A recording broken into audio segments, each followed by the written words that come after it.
So hi everybody. Gonna work on, first let me say welcome.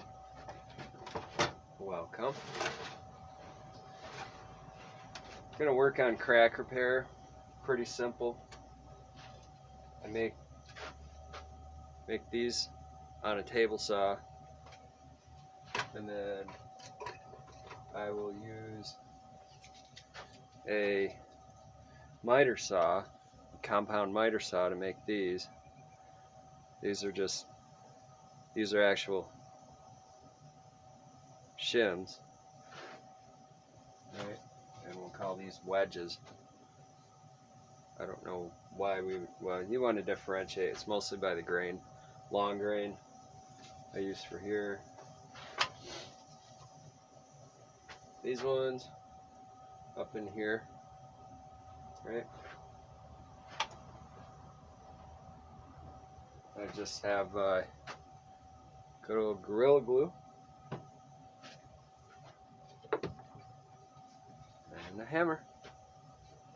And that's what we do. And my two cleaning tools I mostly use, I get one of these pointy going in direct bits, and then I get one of these. I just use these for the different angles, different approaches. But yeah, that's pretty much it. So we'll see how it goes.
So one tip I want to give with this Gorilla Glue is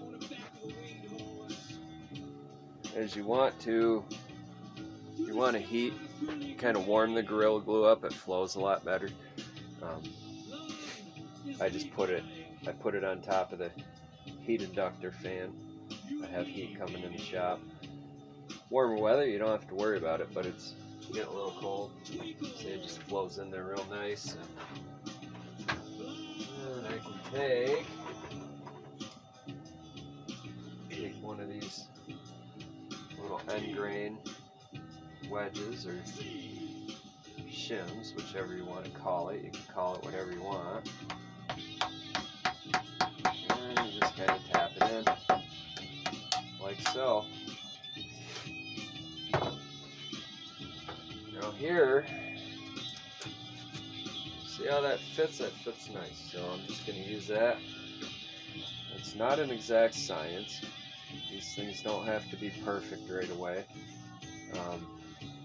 There's many tricks, many tricks to this. I will show you one here in a minute that I like to use too, for if I don't feel like filling a crack, if it's okay to leave the crack, or if I have so many small cracks. There are a bunch of fine cracks in this that they're not easy to see on camera, but there's a trick that I use for them, using a hacksaw blade, the end of a hacksaw blade, and a torch.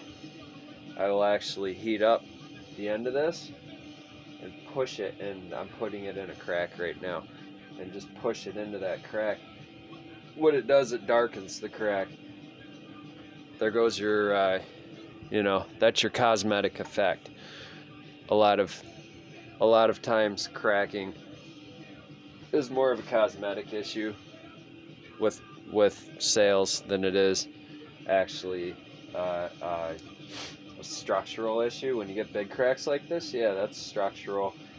The reason I'm using these wedges is it keeps that open. The wood will not swell up again if it gets moist. It won't swell. It won't be able to swell up again and then open more when it dries again. It'll stay pretty stable. I put these, the reason that these crack so much is I put them in a speed drying unit.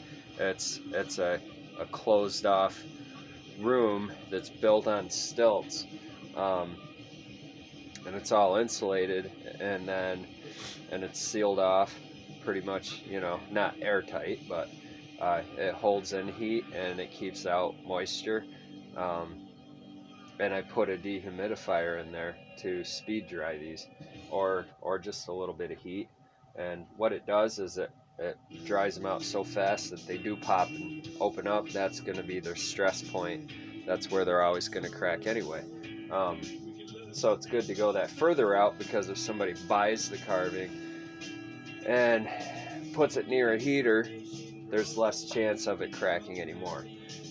But I always advise people, don't put it near a heat source. Don't put it near like a forced air furnace vent, because that will indefinitely cause a piece of wood to crack. Even after I do all this, it's still going to cause cracking, because forced air is the quickest way to dry a piece of wood out, but it's also the quickest way to crack a piece of wood.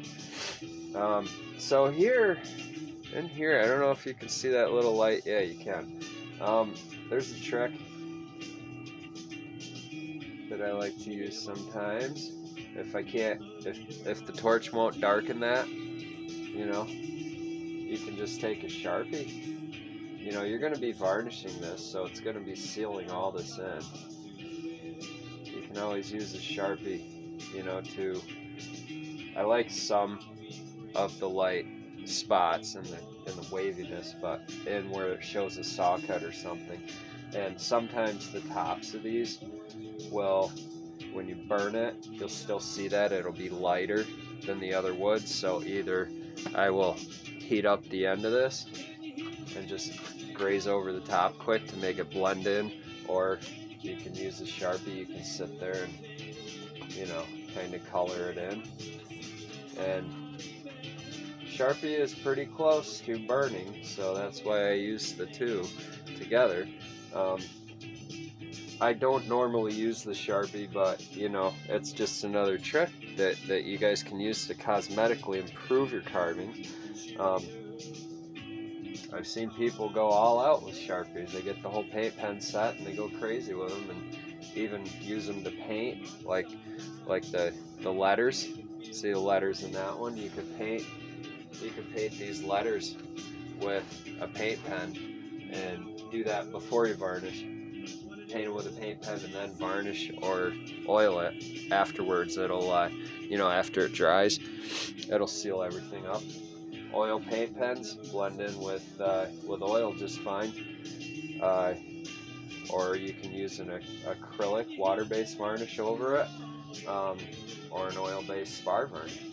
But yep, there's the tip.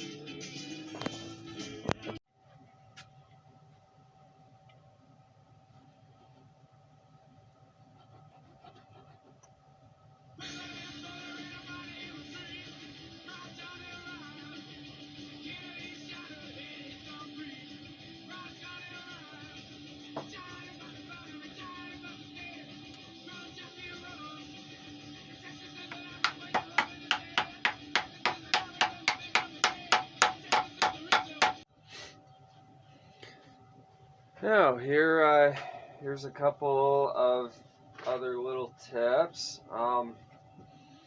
Sometimes the shim doesn't fit exactly perfect. So even though that's things, this used to be an emulsion remover bottle, but sometimes a little bit of moisture helps a lot with the Gorilla Glue.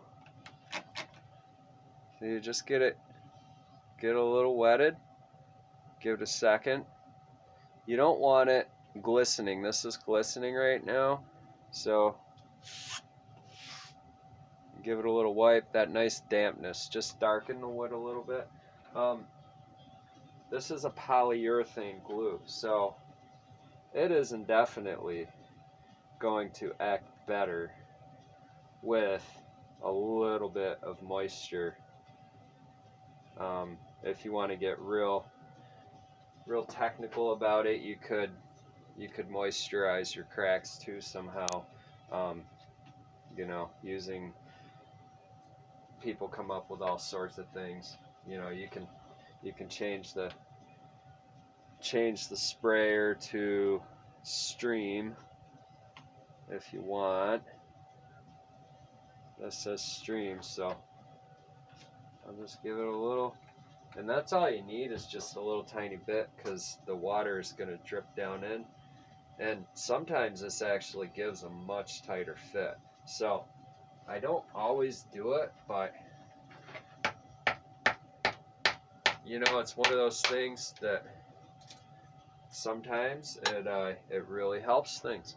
To give that a little tiny bit of wetness. Sometimes it makes a huge mess. You see how the glue instantly gets a lot wetter and more sloppy. It's just running out like honey in the warm sun right now. So that's another thing to consider, is the amount of time and the amount of mess that you have to do this. Usually with production pieces, I don't wet them.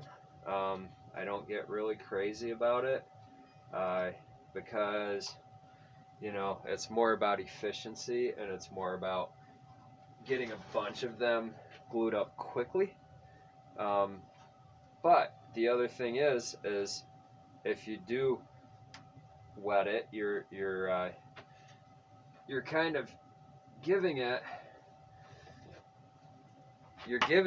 a little bit better chance of fitting in a tighter spot, like what I just did there. That it's just like it adds lube to it, adds a little bit of lubrosity. Lubrication would be oil. Lubrosity, I guess, would be adding water to a polyurethane glue, in a sense, because that helps it flow a little tiny. So this is alright, the last tip I want to show you guys.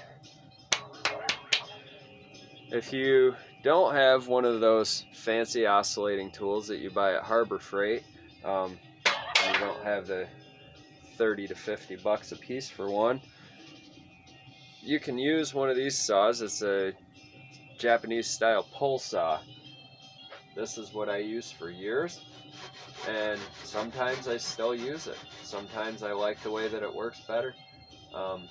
You know, it's just a matter of what I feel like using. Now I have pretty much every tool in the collection that I need for doing this kind of thing. So, you know, this is a little bit slower, but it does make a nice wedge cut in there. So that's another one of our tools. Let's take a look at all the tools. Okay, so to do this properly, you're going to need a torch, a Sharpie, a small hammer, probably lots of this stuff, Gorilla Glue, and you want to keep it warm. Spray bottle, good idea. You're going to need these kind of shims or splints, wedges, whatever you want to call them. I like to use these, two different tools I showed you there. Alright. two different types of blade on there, and you can get different blades for those. You know, find what works best for you. And this, I like the finer. I hardly ever use a coarser, but that's my kit. That's all for now, and thanks for watching. Be sure to check out my channel at Badass Wood, and like and subscribe. And feel free to email me with any pictures or questions on projects that you've done. And I'll see you next time. This is a little bear that I did the repair on and showing him off after recarving and burning and color. See you next time.